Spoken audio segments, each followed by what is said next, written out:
Welcome to the Undisputed Podcast. I'm your host, Joy Taylor. On today's show, what does Lavar Ball's latest bombshell mean for Lonzo and the Lakers? Plus, Ray Lewis joins the show to break down the AFC playoff race. And should Eli Manning start for the Giants on Sunday? Skip, Shannon, let's get to it.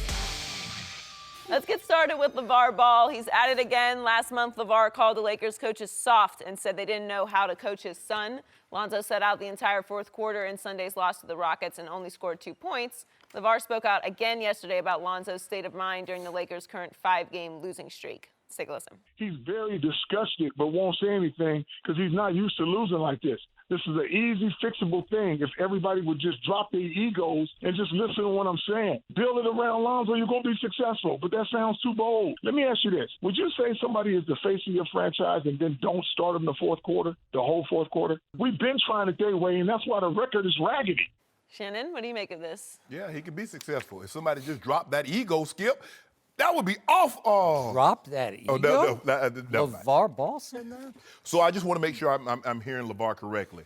Lonzo is the first rookie that's upset with losing. So losing is only mutually exclusive to Lonzo Ball. Is that what LeVar wants us to believe, Skip? Can I ask you a question, Skip? And feel free to answer this. Can you tell me why should Luke Walton play Lonzo Ball in the fourth quarter? Because let me give you these numbers, and then you respond. I don't think he wants me to respond. Yeah, I do. I want you to respond just to this. In the fourth quarter, Lonzo Ball is shooting 27% from the floor. He's shooting 16% from the three-point line. He's 3 of 18. Mind you, against Sacramento, Joy, he was 2 of 2. So in the other game, he 1 of 16 from three-point line. Okay. How are we supposed to play him, Skip? Oh, okay. Saturday night, Joy, I happened to watch this game because, Skip tell me he's going to be transcendent. And I blew off a date. Had me a good old date night. Had a good old date night. I said, I want to see old Lonzo. This is not true. It is true story, true story. True. I said, no way that happened. Skip it. I want to see what Lonzo going to do. Because Skip tell me Lonzo Ball. You got it like that? You going off dates? Blew it off. Lonzo Ball? Say, I ain't going nowhere. I said, I want to see Lonzo. Watched it. Put him on both TVs, Joy. I got 2 TVs, got them side by side, like 140 inches. I thought I was in a movie. If she was a real one, she would watch it with you. No, I had to watch this by myself. Oh, okay. But anyway, because I ain't want no interruption. I ain't want nobody. is piling up on the other side of the desk right now. So let me get this straight. So Luke Walton didn't start him in the fourth quarter, Joy. He checked into the ball game at 4:51 remaining in the game. You're talking about Sunday night? I'm talking about Saturday night against the Nuggets. Oh, okay.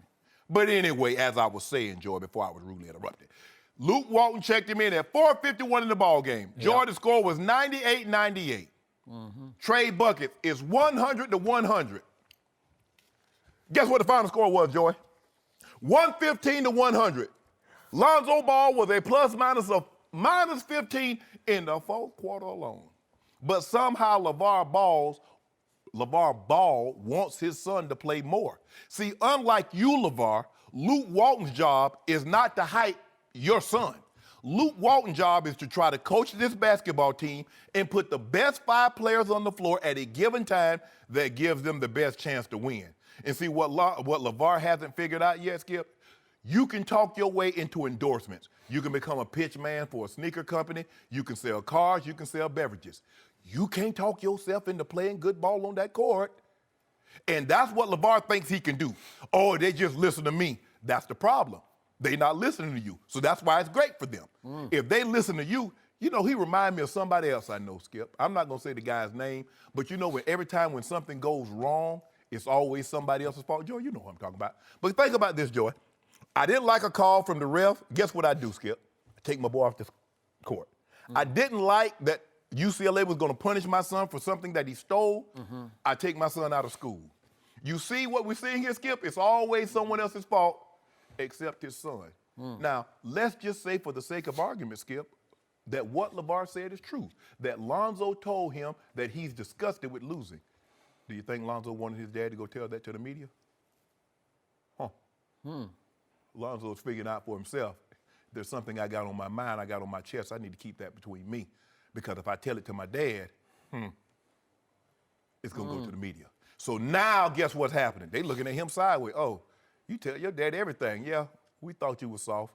You validating everything that we thought, you soft. LeVar Ball is going to be a problem, Skip Bayless. I agree times 1,000 with everything you just said, and I'm going to take it a big step farther.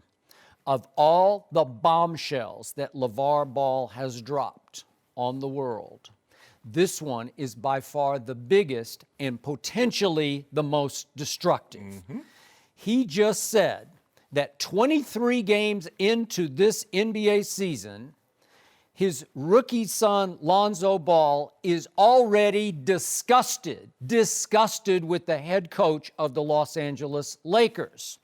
So now I get what happened Sunday night at Staples against the visiting Houston Rockets, because the game that I watched on Sunday night, and I watched them all very carefully, I told you that Lonzo Ball basically shut it down in that game on Luke Walton.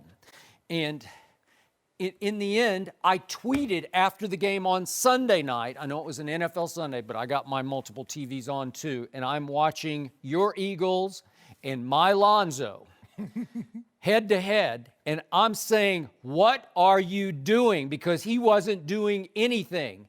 He clearly was quitting on the court against Luke Walton. In the only 22 minutes that he played in that game, he barely tried. He disengaged. He unplugged. And at the end of the game, I tweeted, this is just hard to figure, because I was dumbfounded until I heard his father say yesterday, he's disgusted. And to your point, now he has made public his son's deepest feelings about the head coach after he criticized Julius Randle, a teammate of Lonzo's, for not getting him the ball at the end of Golden State, one of the home games he actually played pretty well in last week. And I got to believe that didn't sit well with Julius or the rest of the team. You are breaking unwritten rules right and left. You are making it harder and harder and harder on your son. And back to the Rockets game, it got so bad in the second half and the minutes that Lonzo was allowed to play that he would inbound the ball after a made basket to Brandon Ingram, and Brandon would give it, he's the point guard, Brandon would just give it right back to him, and he would give it right back to Brandon at the end of the floor and say, you dribble the ball up the court. Brandon Ingram is a 6'9" small forward. Lonzo, I thought, was supposed to be the point guard, and Lonzo would just drift over to the weak side and basically stand with his arms folded, watching the others run the offense. When he would dribble the ball up the floor, Lonzo would half-heartedly flip it over to somebody on the wing and drift to the weak side and basically stand with his arms folded, watching the others run the offense. I've never seen anything quite like that. So now I get it, but I don't like it because, remember, for those who just joining us, who have been on Mars for the last 6 months, that's your guy. Lavar has coached all three of his sons all the way up through whatever the Little League was or Church League or whatever, and up through AAU. And he has taught his sons, if you don't like it, quit. We'll go find someplace else. So clearly, just to reiterate, his youngest son, they didn't like the direction the new head coach at Chino Hills High School is going this year. So he yanks him out of school before his junior year of high school and says, I'll get him ready for the NBA. Then his middle son shoplifts in China. They're lucky to be home, but he did not like the way Steve Alford was handling the punishment of middle son, so he yanks him out of UCLA and says, I'll get him ready for the NBA draft. Now he doesn't like the way Luke Walton, only 23 games into an 82-game schedule, is coaching and handling his oldest son, and he's basically saying his oldest son is disgusted. So what's he going to do? Yank him? Is he going to demand a trade, I don't know, to the Clippers? I don't know. Or, seriously, this is where all this is heading. Will ultimately Lavar Ball have to start his own league in LA with a bunch of cast-off players, and he will coach all three of his sons on one team, and the other teams will be the equivalent of the old Washington Generals against the Globetrotters? Or put them in the Big Three. Or put them in the Big Three. You would love to have them. You could have them. They play in the Big Three, and they can win every game by 50 points. And also, you have to let Lavar coach and referee every game, right? Just to make sure that the calls go the right way. Skip, right? so because what you're seeing, Skip, His son shoplifting in China isn't the problem. Steve Alford's punishment of said shoplifting. Yeah, but did you see what he said yesterday? Lavar had the audacity to say that Steve Alford should bear some responsibility because you can't let those kids go out by themselves in China. And Steve Alford said, we had an hour-and-a-half window, and I told them they have to go as a group in China. They have to stay together. But not go steal as a group. No, we didn't want you to go shoplifting as a group. What? What? Oh. And it's Steve Alford's fault? I mean, they're 18. I mean, when you were 18, you could sort of go your own way, right? I mean, Skip, you went off to college? We went off to college. Yeah. Skip, when we traveled everywhere by bus. Sure. And a lot of times we stopped at places like Morrison's or S&S Cafeteria, and we ate as a team. We have a couple of minutes to walk through the mall. We didn't go steal. Nope. People, you know what? What? Skip, think about this. He said, and Lonzo said they went and everybody started taking stuff. Where in the hell did they do that at? LiAngelo said that. Yeah, Angelo, he said we just started taking stuff. And he said, not until I got back to the hotel did I realize, oh, that wasn't right. What? He thought, we're going to get away with this, no problem. Klepto. That's klepto, sir. I told you klepto. The son. Okay, it's not the coach. Okay, the coach want to coach my son. No, it's your fault. It's your fault that you won't let my son shoot 50 times or as many times in a game. So that's your fault. Okay, his son is struggling. Skip, the only thing that's saving his son is that the first pick in the draft has been worse than his son, who's the second pick, because Markelle Fultz hasn't been playing that much. But if you look at Donovan Mitchell, you look at Jason Tatum, you look at Dennis Smith Jr., Skip is not even close. They show up every night. They don't win. They're on bad teams. But they show up and they play hard every night. No one is questioning their effort, or are they motivated, or are they happy to be here? Lonzo Ball, Lonzo's like, oh, well. And his dad, well, it's your fault, Luke Walton, because you don't know how to coach my son. What about your son shooting 27%? What about the 16% from three? Skippy's averaging 1.8 in the fourth quarter. If we're behind, what in the hell is 2 points going to do? If we're ahead, how do I keep him on the court? The wide open shots, he's missing. Lavar, at some point in time, you doing all this talking is just noise. You can't talk your son into playing better. Either he does or he doesn't. Either he can or he can't. Okay, speaking of can or can't, I'm going to frame this one last time because you believe that Lonzo is a soft bust, and I do not. I believe what Earl Watson, who was here yesterday, former coach of the Phoenix Suns, has coached for San Antonio in this league, has been around a long time. He believes that Lonzo Ball is quote-unquote special. And I believe that, too, because I have seen special a number of times already in this still young 23 What have you seen more of, though? Here's what I've seen. I saw Summer League, and you laugh at Summer League, but you just brought up all those kids. Everybody you just mentioned, Donovan Mitchell, Jason Tatum, Dennis Smith Jr., I can keep going, De'Aaron Fox. All these kids played in that same Summer League, so you can discount the Summer League all you want, but Josh Jackson was there, Fultz was there. They all played. Yes. And guess who the MVP was? Yes. I saw it. I saw special in the Summer League because he was engaged. If you don't mind me cared. Let's talk about the game, a sport that you've covered and you follow a little bit more extensively, the preseason football. Have you seen guys be special in preseason and not in the regular season? Yes, you have, Skip. And it's just different. It's a whole different animal. These are sort of real practice games, but they're real. They're on television. They're a big deal. The Summer League games are bigger. They put preseason football games on TV. I got you. And by the way, I've covered the NBA just as much as I covered the NFL. Would you like football better though? I don't. You don't? No, I don't. Well, I do. I ain't gonna listen to me lie. Yeah. But here's the thing, though, Skip. But if you think about it, I'm not saying he's a bust. I don't see special. But you see soft also. Even Earl Watson said yesterday, when Jamal Murray dribbled that ball around, you got to take that tick there. Yeah, but against that same Denver team that you're talking about, I saw Lonzo go for 19, 12, and 13. That's pretty good. And against Earl Watson's team, while he was still coaching Phoenix, against Eric Bledsoe and Devin Booker, I saw Lonzo in game number 2 this year, and go ask Earl off camera about that game, how special that game was. I saw Lonzo Ball in attack mode the whole game go for 29, 11, and 9. It wasn't quite a triple-double, but 29, 11, and 9.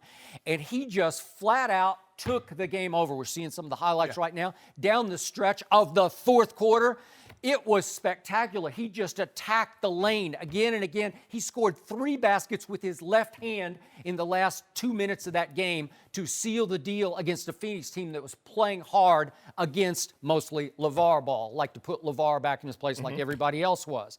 And then I saw the triple-double at Milwaukee. It's just not that easy. And then Eric Bledsoe was then in Milwaukee. And again, to have 2 triple-doubles already and to have consecutive rebound games of 16 and 13 rebounds, it's just special. And I see these big flashes of special, and then I see the games that you're talking about. There have been 4 home games this team should have won, and I told you yesterday, I blame the point guard, quote-unquote, Lonzo Ball, who plays non-games at home occasionally when he just completely disengages. And he disengaged against Houston, and I call that basically quitting on the floor. You're just shutting it down because you don't like the way you're being handled by the head coach. Okay. And that's from the father. That's the way father taught son to react. Okay, Skip, you said they played 23 games. You mentioned the 2 games in which he's had triple-doubles, and you mentioned the third game in which he had 29, 12, and 9.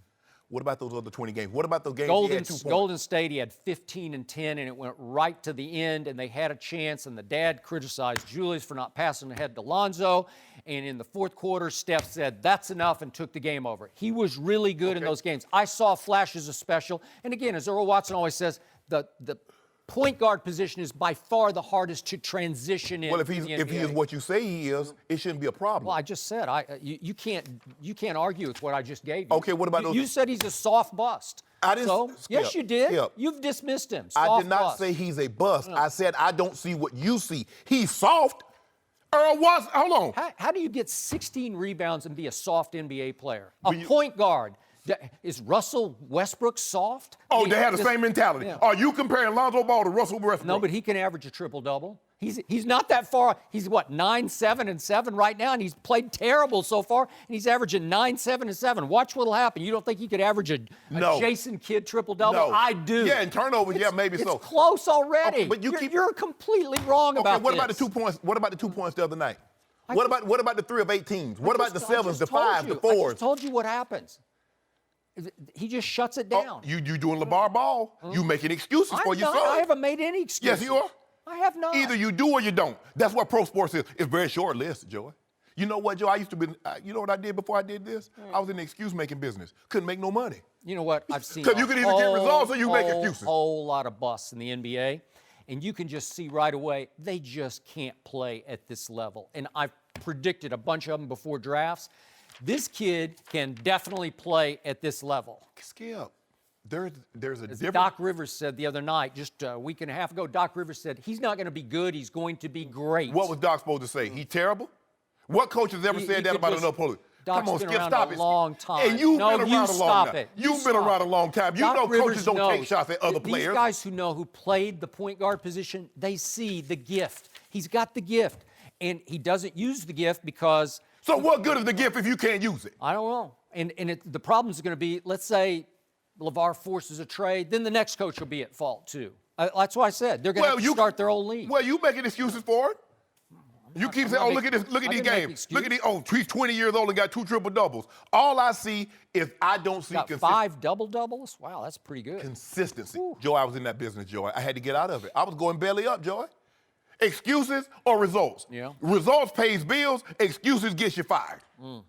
Well, I don't like it that he hasn't been playing him in the fourth quarter. I don't like it. How can I? He's just a baby. Just turned 20 years How old. can I? Okay, but you have to let him play through it. But and again, I'm not making an excuse, but I'm saying what Lonzo can't do is if the coach is trying to teach him a lesson, you got to just keep playing. You got to try. You can't shut it down just because your father said you got to shut it down. Luke Walton's not trying to teach him no lessons. Luke Walton's trying to win a game. No, well, you're either trying to win this year or you're trying to get better this year. So what are the Lakers trying to do? I'm trying to do both. And in the fourth quarter, he's not helping me either. All in that situation. Yes, I can. Yes, I can. Fighting for what? Do you want to get better for next year? Yep. Do you want him to have experience in his rookie year? I want him to show me. You got to earn. Hey, how's he going to show you if he's on the bench in the fourth quarter? Because when I put him in, he give me 2 points. He's minus 15. He's a rookie. Hold on. He getting paid.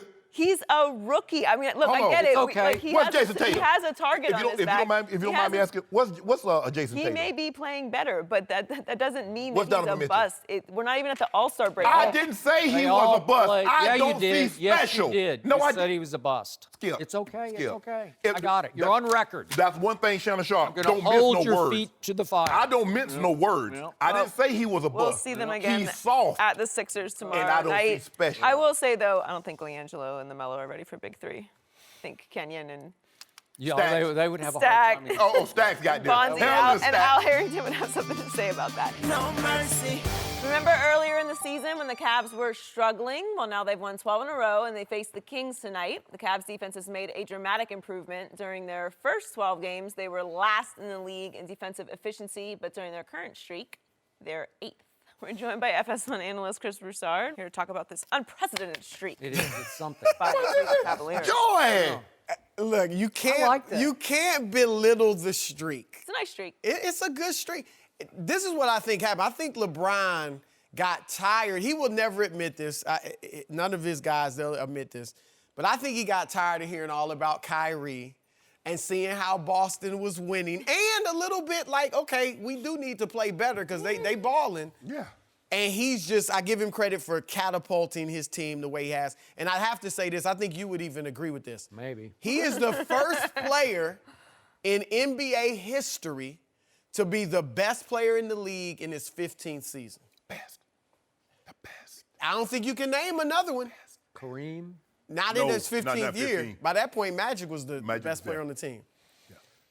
So Let me that think about it. think about that's Well, a have the topic maybe Cavs for fix another day. all of their issues. I like what they're doing. Defense is the most impressive thing about this. It's the thing you can really sink your teeth in. As you said, from last to 8th. The most impressive thing to me on the defensive end is the three-point defense. Yeah. They were last in three-point defense. Now they're second in this streak. I didn't know if that was fixable with Kevin Love, with Kyle Korver, with old guys like Wade and stuff. So I give them a lot of credit. That's the most impressive thing and inspiring thing if you're a Cavs fan. Here's what I'll say, though, and this is why I don't think all the problems are fixed. Because what the Cavs have found out in this streak is that sometimes less is more. They have less talent right now than they had a month ago. You worried about Isaiah, aren't you? Not so much Isaiah, because look, he's earned the right. You're going to put him in there and see what happens. I'm talking more about D Rose. When he gets back, what do you do with him? Tristan's going to play, We're gonna trade but him. does he start? Tristan and Shump should be traded. We're trading him for DeAndre Jordan. Well, you better throw in that pick. We ain't throwing no pick. Well, then you ain't getting DeAndre Jordan. I don't think. What about Boogie? That's what the Clippers are saying right now. We'll take Boogie. For Tristan and Shumpert? Yep. No. If you could do it, yeah. do it. Yesterday you do it, Yeah. but no. So I think Ty Lue has got tough decisions to make. Less is more because the roles are better defined. Everybody knows their role now. Kevin Love is playing, I will say, the best streak of his career. He's averaging 21 points, 10 rebounds, 50% shooting, 51%, 40 from three, and 90 at the foul line. He's never been an efficient scorer, even when he was in Minnesota. It's 45, 43%. He's the first player to put up 20, 10, 50, 40, 90. I know that's since Carl Anthony Towns. Those are the only two players to do it in the last 10 years. So Kevin Love knows his role. It's not, am I second or is D Rose second? I'm second. Okay? Wade knows this is my unit. the second team. Okay, Come now, out the bench. That's when a big Isaiah deal. gets back, Love is going to have to sink back probably to that third. I'm not sure Love shouldn't be the second option. Exactly. Love is a perennial all-star. So these are quite D Rose between him and Wade. Let Wade be the point guard. That's where he's been excelling. So Rose might have to stay on the bench. So these are tough decisions. Bruce Broussard is fired up Hey, and I gotta- overreacting. Go How? ahead. All I'm saying is they He's win on in the the phone. East. Call him Braun. No, I'm on 911. What is your emergency? I like, of the last 2 weeks, there's a 6'9", 255-pound guy streaking. I told that's you what was going to funny. happen. That's I really told you. funny. Oh, no. You was, Kyrie, the closer is gone. They play it really well, Chris Broussard. They still are playing really well. They are. At the time you were doing all this huffing and puffing. I didn't huff and the puff. The Cavaliers were in the 11th spot. If you don't mind me asking, Skip, what spot are they in now in the East? Oh, they're number 2. You got a cold? They're number 2. And guess what? Before it's all said and done, we're going to be on an 18-game winning streak. Because you seen our schedule? It's looking real good, Chris Broussard. I told you, this man is the best player on the planet. Got Kevin Durant getting thrown out the game, trying to keep up with him. Yeah. But don't worry about all that. You kept talking about Kyrie. LeBron James, over the last 3 years, suppressed who he actually was to appease Kyrie. Kyrie, you want to take the last shot? When have you ever known a four-time... No, it's Kyrie. I need you to take the last shot. I can't tell. Have you seen what he's been doing? I haven't seen anything yet. Yo, you seen it. Impressive. Oh, you seen it. That's you Seen it. Hold on. Did you just not see what he did the other night, Skip? Is it my turn? That might be a little far, though. What? That LeBron suppressed to... Because LeBron... Look, he liked Kyrie being able to close. Okay. LeBron did like that. He liked Kyrie being able to close. Okay, now we need some perspective and some truth here. So I'm going to give you this. LeBron has played great through these 12 games, and I do not toss that word around lightly and loosely. He has played great. He is not the best player on the planet. Kevin Durant is. Oh, And the but stop. second best Really? player on the planet has yet to play a game yet, and just might play on Friday night in San Antonio because he's the best two-way player in basketball.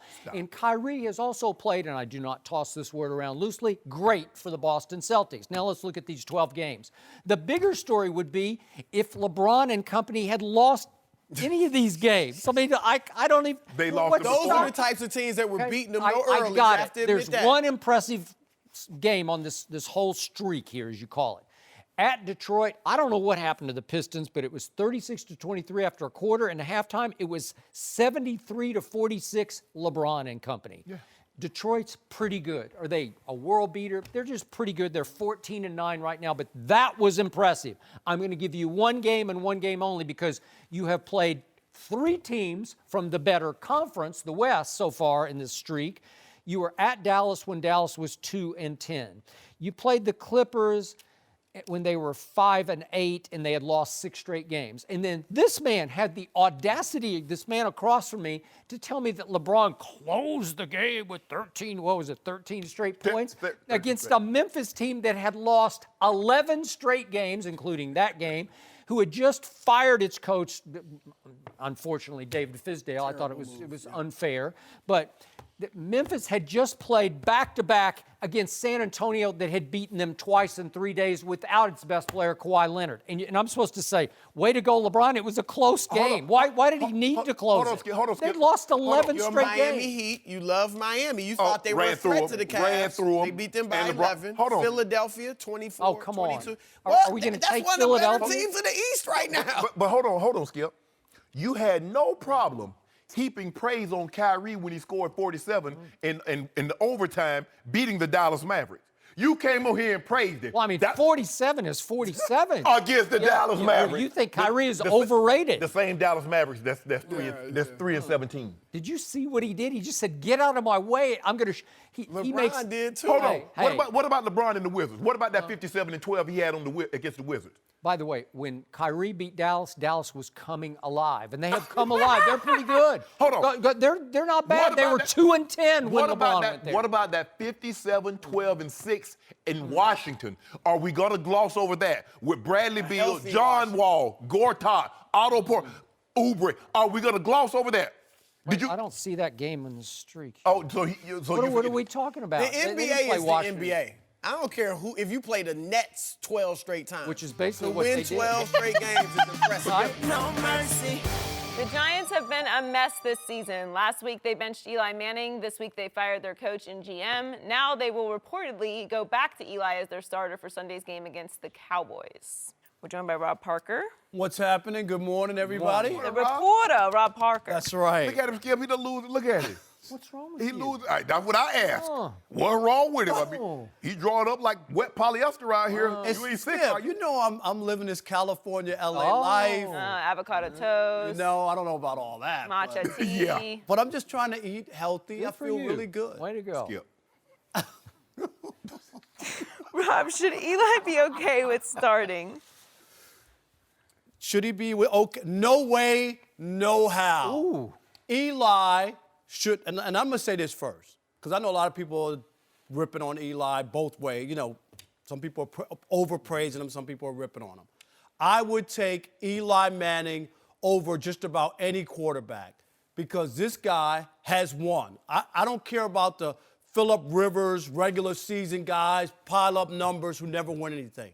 He won 2 Super Bowls. If you want to give him 2 great throws, 2 MVPs, beat Tom Brady twice right there. That's high on my club. You know it. Love it. Yeah. Including that 18-0 Patriots team, right? So I'm all about that. Right. But right here, right now, Eli should step back and do what's right for the organization and say, thank you very much with saying I could go back to starting, but I don't want to start.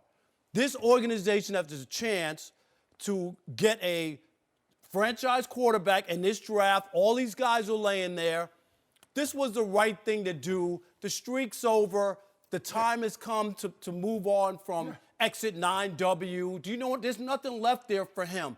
I don't want to sound like the Lone Ranger, but Tonto, our work is done here. You know, you move on, get on the horse, and go to the next place. Because it's done. And it doesn't make it bad. I just think the way that it was handled. They handled could have been done differently. And then Eli didn't help it either when they said to him, hey, you can start or whatever, but we want to start playing these other guys. Let me ask you a question. They say, Rob, we're going to let you continue to work at the paper, but you write the first 2 paragraphs, but the guy is going to finish it up, and he going to get credit for it. You doing that? No, but the difference is, After you've been on the cover consecutively for 200 Oh, you won 2 Pulitzer Prizes. Yeah. You won 2 Pulitzer Prizes. wait a minute. That depends if I get to write the rest of He's writing the rest of the column. Yeah. Look, I hear you there, but he's not unlike any other quarterback who had more success than Eli. Right. All right? Joe Montana should have said, if I want to stay in San Francisco until it's all done and I say it's done, he should have had that right. He won 4 Super Bowls, right? He didn't have that right. He probably would have been able to stay had Steve Young not won the MVP that season that he got hurt. That makes it a little difficult for you to bring together. But I'm still saying he still was 4-0 in the Super Bowl. It's been done. Even his brother got pushed out of Indianapolis. All I'm saying is this is not unique to Eli. No. It's not. It's been done to so many guys. And what I say, and Skip and I both agree on this, Eli is at fault here too, because had he played better, this would be a moot point. I think the problem that people have with this decision is that you went from Eli to Geno Smith. If you went from Eli to Davis Webb, it's hard for me to believe that people would have this outcry because you say, we want to look at the younger guys. But the younger guy that you want to look at is Geno because Davis Webb was inactive. So how are you going to get a chance to look at it if he's in street clothes? But this is the way I look at the Giants situation. They don't want to win. They don't want to move out of where they are in their spot. Okay, Geno Smith gives you a better opportunity to lose. Right. It makes sense to me. Well, keep him Play in there. Geno. Don't hurt the other kid, Webb, right? The offensive line's not the greatest, so let Geno play, and then go draft you another quarterback, and then you have 2 young guys. I think the Giants were trying to do that, and that's why people didn't understand why are they playing Geno Smith. So, the T-shirt that you invented for one Tom Brady that had LOAT on it, that should have Eli's face on it because you know and I know he is the luckiest quarterback of all time. Am I not right? He's not the luckiest. He's the luckiest. He threw the luckiest pass in Super Bowl history to Tyree. Did you see caught him in his face mask. The throw to Manningham? He made one great throw in the Super Bowl. Now that was a great throw. He was lucky because Tom Brady in that same game followed up with the one bad throw in all of his 7 Super Bowls that he made. He missed Welker a little high and outside. Welker probably should have made the catch. He missed him, Skip. Okay, it was by Tom Brady standards, he missed him. I agree. But Eli was lucky again because if that pass gets completed up the seam and it goes to the 5-yard line, we're having a different conversation. Because then all they got to do, they can run out the clock. It was ball game. Because the ball game's over because now they just killed the clock because they had to leave. It was ball game. Which brings us back to Eli.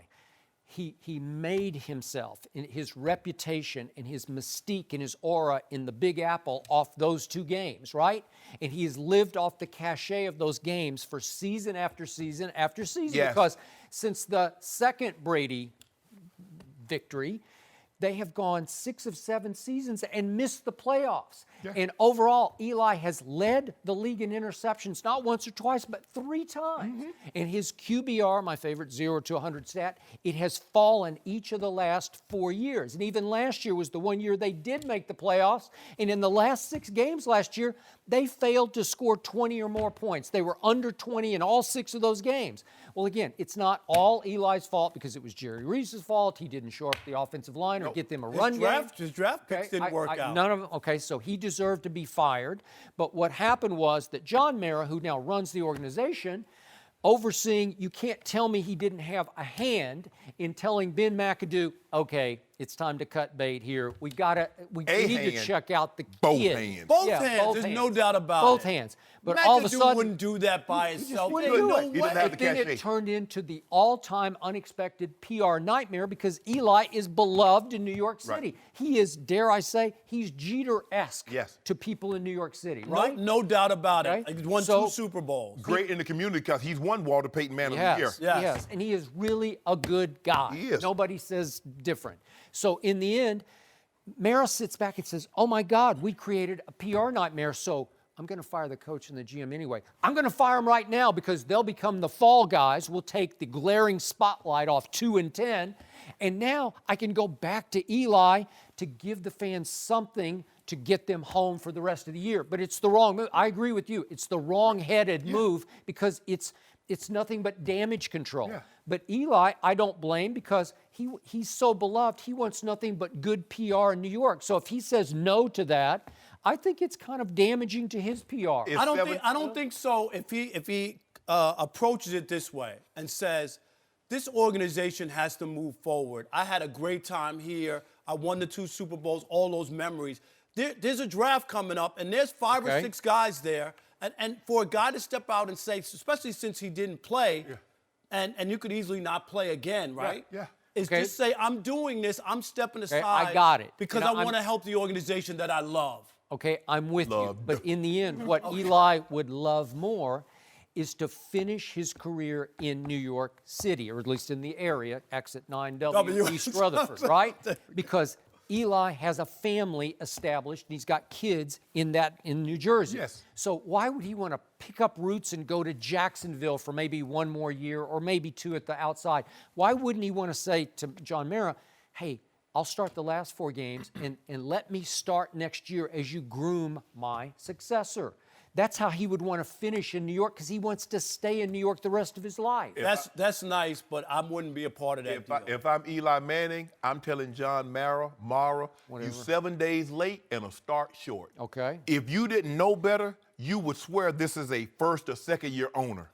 Skip, this is a lifer. Oh, it's the whole family. Ain't no way, there's no way, Skip, a 2nd year coach he's going to be fired. So him looking at the young guys for what? You're not going to be there to coach them. Yep. There's no way. There's only a handful of coaches that has the cachet to do what he did, what he placed at McAdoo's feet. A Coach Belichick, a Pete Carroll, Yep. they can do something like that year 14. The guy's aging, he's not playing well. You can make that decision. Not a guy that's going to get fired. Not a guy that's 2 and 10. You're not making that decision. The owner signed off on this. He placed it at his feet because you know why? Ben McAdoo's not going to be there, but this is going to be on his resume. John Mara is going to own this team forever. As long as he's alive, it's going to be in his family forever. Will. Yeah. And so he doesn't want that on his resume because some of the old Giants said, well, we showing up in Eli 10 jerseys. Yep. The fans, we know he listened to that radio. The fans you mean, know he so, does. so we know what was going on here. This is not Ben McAdoo. Now, we can blame Ben McAdoo, but he was the scapegoat. Nobody thinks that Ben McAdoo No made this way. call. But Eli could have put this to rest. Because if Eli played better, Skip, we're not even having this conversation. Eli is the loat. Sure. He's- Sure. Eli could have played better, but they're 2 and 10. So at this point, what does it matter? Yeah, so now he had 210 consecutive starts. Now you're about to start a new streak. I feel like we should just give him a little asterisk. Like, this is the one time I that ain't John saying- Mara I'm not doing- No asterisk. lost it and benched I'm him not for going Geno back in. Smith and then just keep it up again, right? I'm gonna keep Eli making about $16 million. I'm gonna get that, Nobody's that on $1 board million with that? check. No, None of us are on board with No. that. No asterisk. I'm No. not going back in there. Streak's over. No mercy, Patriots are rolling right now on an 8-game winning streak. They have the #1 offense in football and are tied with the Steelers for the best record in the AFC at 10-2. The Steelers have a huge matchup Sunday night against the Ravens. Pittsburgh has won 7 straight, while Baltimore has won 3 straight. We're joined by FS1 analyst Ray Lewis. Welcome back, Ray. Good to see you. Morning. Been too long. Yes. Who is a bigger threat to the Patriots in the AFC, the Steelers or the Ravens? Who's a bigger threat? So you take both of these teams, right? One of them, which is the Pittsburgh Steelers, offensively, they can score on the Patriots. Defensively, they're going to have a problem stopping the Patriots. Let's go to Baltimore. Baltimore, I can see their defense really playing very well against the Patriots. Offense, I don't see them scoring no points on the Patriots.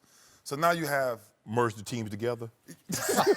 you got to try to figure. That would be something. You got to try to figure something out, because if you're thinking about New England, right, you got to be able to put points up on Tom Brady. You have to be able. That defense is not as good as it once was, that it's always been historically, right? And so now you ask yourself, is Ben Roethlisberger the guy to do that? I think he has enough offensive weapons to go in there and absolutely do that. Baltimore will have to play a flat-out best defensive game they've ever played in their lives to go in there and beat them. And offensively, hopefully, they can get 17, 21 points. So, I've been weighing this for a while, like who is in the AFC can make this run to dethrone the Patriots? And then you think about Tom Brady sitting back there. And now that's where that one gem that says, who can outplay Tom Brady? What quarterback, which one of them can outplay Tom Brady? And that's where I think the real issue is. So I don't know. I kind of lean. I don't know. I lean. So your answer is nobody, right? I said this a week or so ago. I don't necessarily say nobody. I just don't see the team right now that can go in and dethrone the New England Patriots right now. For the sake of this conversation, I'm going to say the Steelers. But in my heart, I believe there's one team that can beat them. That's San Diego. Because they got a defense that can hit you in the mouth, and Phillip Rivers is not afraid of anybody. Absolutely. And I agree with everything you're saying about the Steelers. The Steelers offensively, when you look at the killer bees, Ben, Le'Veon, and Antonio Brown, they can move the ball against anybody. Solid offensive line. They can move people back running the football. They can protect Ben. And then Juju, and then Martavis Bryant. I like Jesse James. The tight end is really, he can move. I like that. But their defense, no Joe Hayden, Ryan Shazier, we don't know if and when he's coming back. Yeah. Now, the way you get to Tom Brady, everybody's like, well, you got to put pressure, obviously, but you got to collapse the pocket from the inside. Because if you come around the edges, he's just going to step up.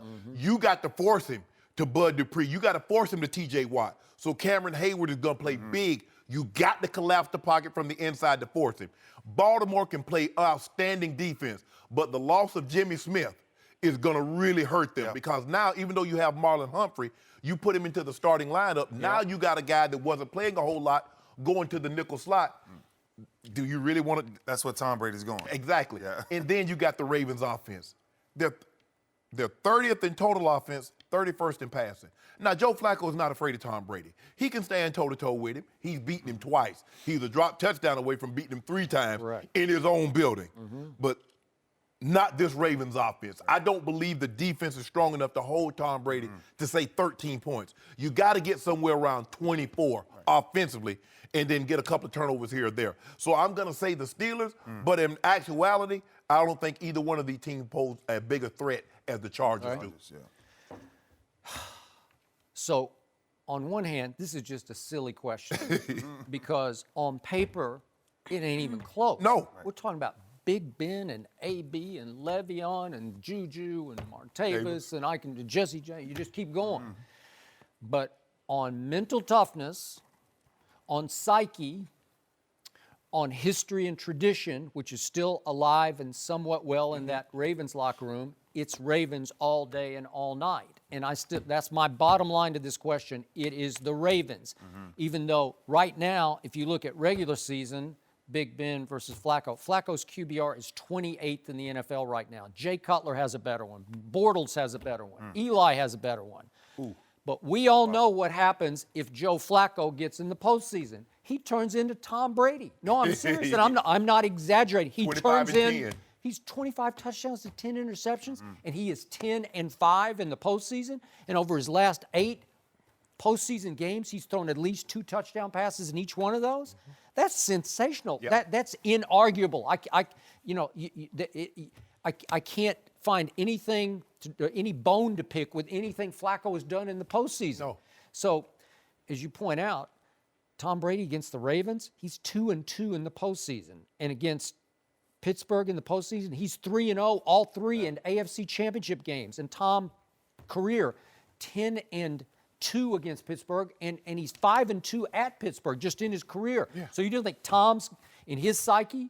Wants Pittsburgh. He wants Pittsburgh. Yeah. Because he has just dominated Pittsburgh. Well, so one of the things that has always been different, AFC North football, is what we were able to do on defense early against Tom is the same thing the San Diego Chargers can do, and that's rush 4. When you can rush 4 and you can drop everybody else back, Pittsburgh is one of the only few teams I've ever seen play him where they want to play him and zone blitz him. The game is too easy. Cover 1, cover 3. I know where I'm going with the ball. Outright. So when you play that and then you see him continuously go down the field and you never make an adjustment, right? Because you want to hit him. But if you're not pressing that pocket from the inside, then that's why he loves to play Pittsburgh. Right. He's saying, give me Pittsburgh all day. Baltimore's a totally different problem defensively because now you got to deal with pressure coming from the inside. You're barely going to be able to run the ball, and they're going to beat you up physically. If you look at the way Denver had success doing Tom Brady, the 2 times they beat him, they pushed the pocket with Malik Jackson and Wolf, and then they forced him to Vaughn and D. Ware. If you just come around the edges, he's going to step up in the pocket. You got to put somebody in his lap. And that's the thing. Because, see, the thing is with Joe, because Joe's arm is so strong, there's no element that bothers him. He can throw in rain. He can throw in wind. He can throw in the snow. Yeah. So he can throw it. The question is can the Steelers' defense with that 3-man and that – see, Coach Belichick is really is the master of the 3-down lineman. So he's already he's with Brady. So Brady knows where you're coming from. Brady look at your defense, he's like, okay, you better not back this tackle out there and bring that slot guy. If you do, I'm gonna dump it to him. Before Point taken, and my friend Ryan Clark at ESPN used to just scream to me, they stole our signals. Every game they stole. I said, they didn't steal your signals. He just looked at what you were doing and said, I got that. He didn't need your signals, right? You know this. Really big, really good offensive line. When you're going against a 3-man front, you always treat the backers as bigs. Because if you don't treat them as bigs, you're going to put your backs on Suggs. You don't want your back blocking Suggs. Mismatch. So what you do is that you always fan it. You always kick your tackles. You got the linebackers. And see, the problem that the Steelers have is that the rushers, that 3-man front, I believe in order to beat Tom, you got to have 4-down linemen. You got to be able to push the pocket and drop 7. Now, you can't give him, don't let him eat all the time. So you got to give him something different. Yeah. But it's got to be 4, and you got to sometimes bring 5, sometimes drop 8. But if you give him the same look, if you give him the same 3-man front, okay, he eat it up. Historically, the teams that's beat Tom Brady, The Giants in the Super Bowl, 4-man rush. The Broncos, the AFC Championship game. No, that's a good. The Ravens. They physically beat that offensive line. Just physically, flat out. Because that changes his entire game, Skip, is totally different. You got to speed him up. You got to speed him up. Skip, if you just let him go 1, 2, 3. That's too easy. 1, 2, 3, 4, 5. Too easy. You're not going to beat him. Too easy. You must speed him up. You must make him think that the pressure is going to ride before it does. And then he'll get around his feet a little bit. Sometimes you got to take a shot. Like Suggs, you got a tough personal foul. You got to put that in his mind. Oh, yeah, we coming today. We'll give you 15. But I just want you to know, put this helmet on your chin again. I'll be back. back. So hold that thought. One team still has Terrell Suggs, and one team does not have Terrell Suggs. And I know he's a little longer in the tooth, my friend T. Sizzle, but you're close to that team. He can play, man. He can still bring it. They can play. Yeah. What Sizzle is doing with this defense, they have the most turnovers in the game. They're a turnover machine right now, right? Dean Pease, what Dean Pease is dialing up right now, it's huge. But back to what Shannon said earlier, losing Jimmy Smith changes the dynamics. It does. Because now you take one guy that can go man one to guy, man. and now you take Tom, and Tom is looking at this one guy saying, "Oh, I got one, And as great as talent as Humphries is, he's still young. And experience is everything against a Brady-led offense. But I would submit to you that losing Shazier is more important to that defense I agree. than Jimmy Smith is to your defense. But here's the thing, though. Not only did they lose Shazier, Joe Hayden is out. Yeah. So Which now is huge. he's a man guy that you can put on somebody. Yep. Now you lose Shazier because this is what we know. And I told Skip this yesterday, Ray. You know when you play team sports, it's predatory behavior. We're gonna find a weak link and we're gonna take advantage of it. So we're gonna feed on that until you give us something. Name of the game. That's it. Name of the game. All I'm trying to do is find one weak link. I don't care if it's your corner, don't if matter. it's your safety, if it's your D lineman. Yeah. We find out, look at Cincinnati. That game, the moment Burfict went out, Game how over. can we get Le'Veon Bell on 51? Absolutely. Yeah. How can we do it? Isolate. And they got him. They got him. They did. Yeah. Well, I can just tell you, the one team, Tom Brady does not want to see Suggs and Flacco. He just doesn't want to see them. I believe that. No. I believe that. Timmy Williams, I don't know where Ozzie fired them jokers from, but he get them jokers to stomp. They about 6 foot tall, about 300, and they ain't moving. And all they doing is just plowing their legs in the ground and letting everybody else And that run. running back, Alex Collins, every time I look, he looks like he's pretty good. Yeah. They would have to have the perfect game. They would have to have the perfect They game. would need 24. They They would need got to 24. get to 24. Got to get to 24. Because at home, Tom Brady going to get 24 The points. Patriots, Steelers, and Ravens all have big games this weekend, too. Yeah. The Patriots are going to Miami on Monday night. That ain't no big Joy, deal. that's Stop. crazy. Steelers- Holla. Hey, I- hey, listen. They don't take that game lightly. Tom Brady going to be He's a got a Joe Soap 2-5. eating crab He's legs. got a 2-5 record at Hard Rock Stadium in December and January. Tom Brady, 7-8 overall. He called Joe. Hey Joe, I got a game. I got a game at 8:30. I need them crab legs at 10. Anyway. No mercy. Punishments from the very physical Steelers-Bengals game came down yesterday. Cincinnati safety George Iloka was suspended 1 game for his hard hit on Antonio Brown. He has appealed, and ESPN reports the appeal will be heard tonight. Steelers receiver Juju Smith-Schuster was also suspended a game for his block on Vontaze Burfict. Schuster was not ejected, but he received penalties for unnecessary roughness and taunting. We're joined once again by Ray Lewis. Ray, do you agree with these suspensions? The game is in real trouble if what that safety did is a penalty for him to get kicked out. I want you to look at that picture very closely. Do you see that kid's head turned? That's not a spear. That's not a direct, what the rule says is that you take the crown of your helmet and you spear somebody. That's not a spear. His head is to the side. Juju, Hines Ward was on the sideline during that game. Hines Ward made that same block famous. Now, standing over him, that's a problem. But the hit, that's football. And I'm listening to all of these people. Oh my gosh, this is the most physical game. This is not basketball. When you step out there in the AFC North, probably the last 2 decades, probably 3, last 2 or 3 decades, the most physical division in football. When you talk about rivals who don't like each other, that's football. But you take hits now, right? And it done filtered all the way down to the high school and collegiate level. Because now you make a hard hit and you're like, oh my gosh, you can't do that. What do you mean? That's why I play the game, Skip. I didn't play the game to let one of Eddie George, Corey Dillon, Jerome Bettis, or Fred Taylor say, oh, it's a great game. Hey, get up and pat me on the back of the shoulder. Hey, this game is great. I wanted to deliver a message. A lot of those hits, look, Juju standing over Burfict out of it's not even a question. What Gronk did the other day, it's so embarrassing in sports. But when you talk about football plays, there's no way, if you're gonna suspend a defender, because when he went into that meeting room, you know what his defensive coordinator saying? That's the only way you can play that. That's the only way you can play that. And so when the appeal goes in, I want to make sure the appeal is watching the final result and not pleasing everybody else who don't play the game. Because if you're going to please somebody, you got to please the people who's scrapping up those cleats every day and putting their life on the line. You think Ryan Shazier doesn't feel a certain way? We put our lives on the line every time we go out there because we have a job to do. But for us to keep finding these kids for doing their jobs, and now we're suspending them 1 game for making a hard hit. Ronnie Lott was the reason we played this game. John Lynch is the reason we played this game. Dick Buckus was the mentality, the way to play this game.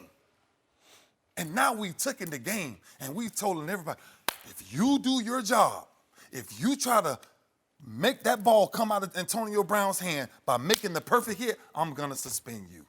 Wow. Man, I'm telling you, let's just play flag football. You know what happened? Those 32 owners got a letter from a court, from a federal judge, that said you got $1 billion to pay. That changed everything. That was the game changer. And you're right. That's the way when I came into the league, you sent a message. You went across the middle in cover 2, they decapitated you, whether you was catching the ball or not, because they wanted you to know in the 4th quarter, if they thought about throwing it to you, you thought about Ronnie Lott, you thought about Dennis Smith or Steve Atwater. They don't allow you to play that way anymore, Ray. You're right. It's a different game now. You're right. And that Hines Ward delivered that very blow on Keith Rivers, who wore 55. Peel black block, broke his jaw. From that point on, they says not only can offensive players be defenseless, so can a defender. A few years later, they instituted the Warren Sapp rule. Remember, he put the hit on Chad Clifton. It was away from the plate. So now you can't block on a return interception. You can't block a guy that doesn't have an opportunity to make the play. They changed the rule. They're saying this receiver was in a defensive position. For me, I'm saying, okay, you catching a pass. Well, I mean, it's hard to catch a pass and defend yourself at the same time. So I get it. These are the rules where we are now. The problem that I have with this is that they gave them the same suspension that they gave Gronk. Juju made a football move. Now, they're standing over. No, that's not me. Right. He's trying to dislodge the ball. That's it. He's trying to get a peel back ball. That's it. Gronk thought he was in the WWE. He was upset. He told you, the guy held me from start to finish. Not only did he hold me, the official didn't call it, and then he got an interception on me. The guy's laying on the ground. He winds up his elbow up and hits him in the most vulnerable part of the head, which is the back of it. And he got a game. So I'm saying let this be a teachable moment. If you fight, it's 2 games. If you personal foul somebody in a non-football play, the Mike Evans, Skip, you remember Mike Evans in New Orleans when he came from the other side and hit the guy in the back? That's not a football play. Because an offensive player can never block anybody in the back, so that's not a football play. 2 games, because you remember, Skip, the ratings were down 5%. Now, I believe they're going to come up because of what's going to happen next year. The players are not going to even come out for the national anthem. They're going to have the national anthem because the players used to didn't come out. It wasn't until, the military started giving a few dollars and they had the players because it looked good for the players standing at attention on the sideline. They're going to go back, put them in the locker room because you ain't going to see no more protests. They're going to clean this up, Skip. You watch. In the offseason, they're going to put it into play.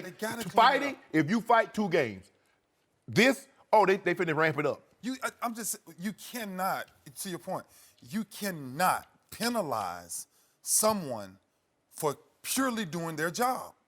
That's totally different. I know, but here's the thing. But that $1 billion, and the safety, and we've seen the decline in the youth registration of playing this game. It's a violent game, Skip. You know that. You covered it for 40 years. You played it 17. I played it 14. It's not a contact sport. It's a collision sport. Yes, sir. And the game of football on its very premise is about intimidation. Is because I'm trying to send you a message. You think you tough? I believe we tougher. Okay. I hear you, and I really hear you and the message you're sending. Because in a vacuum, I agree with you on both those hits. They're not suspendable hits. They're not even finable hits once upon a time. Yes. They were just hits. They were football plays. But I remind you, when you played the Pittsburgh Steelers as a Raven, it was a respect-based rivalry. It was ferocious, fierce hitting, but it was done out of respect for each other, and the blood wasn't that. I never got bad blood between Ravens and Steelers like I get between these Bengals and these Steelers, and it starts with the Bengals. Well, Burford and them started when they started all that cheap shots. When we played, it wasn't, and I only played 2 years, it was no cheap shot. No. I'm hitting you in the mouth. That's correct. Straight up. It's real hardcore football. But this has degenerated into revenge games where it's bad blood hit followed by bad blood. It's eye for an eye for an eye for an eye. And this was a game on Monday Night Football that was a poor advertisement for a game of football that has taken a PR beating this year for lots of reasons. Yes. But in this case, it became an ugly football game, and it was mostly the Bengals' fault. Yeah. But Vontaze Burfict has been a primary perpetrator of the bad blood. So Juju takes a shot at him and then stood over him because he knows the history. He's a rookie, but he knows the history, and he stood over him like, I got you. And he's winning big points with his teammates in the locker room because he got him good. Antonio Brown screaming karma. Karma, okay? So it is followed on the same drive by the other hit in question. So remember, they just go down the field, boom, boom, boom, and get to the end zone, and then that play happens that you're talking about. And it's borderline. I think you're seeing it after the head's turned, but there was helmet-to-helmet contact. Okay, I got The you. only thing on our shoulders is our head, but okay. Okay, I got you. But it came across as a retaliation type of a hit. You got one of ours, I'm going to get your best player, as Burfict took out Antonio at the end of the playoff game. And then Burfict had the audacity again to bring it up last week. AB is winking at me on the field like he's faking it. Like, I don't think he was faking it, but whatever. Yeah, he going in and out of consciousness. Yeah, He wasn't winking at- That's not what he was winking about. Yeah, he wasn't winking. Yeah. So the point is, the NFL made a PR move to say, no, I'm going to suspend you for a game and you for a game because we can't have any more eye for an eye because it's a revenge battle now. You got it? Skip, I get it. Ray, we not playing in 2000. Not even 2000, 2012, 2011. Okay. When you walk in your coordinator's room, everybody's isolated. Tight ends go in their room. Yep. Linebackers go in their room. Safeties goes in their room. And your coach, he leans back in his chair. And he's just going to have the remote.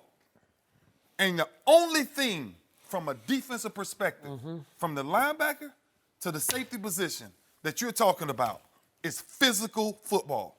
That's all the only way you're making it on these teams, on these rosters. Yep. You're saying this kid comes out, hits Antonio. I don't know what else. I got You you in want him a to do. vacuum. I got it. Right. Okay, now back to this man, because he believes that the New England Patriots and Gronkowski and maybe Brady, they're all getting preferential treatment. That's where you see this coming from. I just feel if Gronk was trying to make a tackle and he did the play, or if he's trying to make a block, but when the guy's on the ground and you make a conscious decision, because remember what they said, we can't determine intent. Well, Gronk told you, it was malicious and it was intentional. Yeah. So he intended to do what he did. He could have seriously hurt this man. Okay, I got it. And you're right. That was just nothing but an after-the-whistle cheap shot. Yeah, cheap shot. Okay, got it. But Gronkowski had no history of cheap shots before. He was not considered a dirty player, so he has no reputation or track record for this. And in this case, the referee, the whole officiating crew saw this because it happened after the whistle. They didn't even eject him for this. And remember, A.J. Green went MMA, he Rear naked choke. stranglehold. Yeah. Remember this? And he's throwing punches at Jalen Yes. Ramsey. And they ejected him, but they did not suspend him for that play. So in this case, one game is fine with me because he doesn't have a track record. And I do think you have to put it in the context of the game. You say I'm making excuses for him. They clutch and grab him every play, and he finally Ray, snaps. That's football. Ray, Skip. let me ask you, you ever got held? Yeah, You ever held? man. So after the play, did you turn around and punch him under the No. chin? 17 years. Thank you. 17 years. You don't think I got held? Yeah, 17 years I played this game, Skip. And I have never, in 17 years, ever retaliated or threw a punch. But you did have those big elephants up there Well, on the way for you, right? They let me do what I do best. They let me do what I do best. Yeah. All I'm saying, to Shannon point, this offseason, this has to be simple. Non-football play, Okay. football play.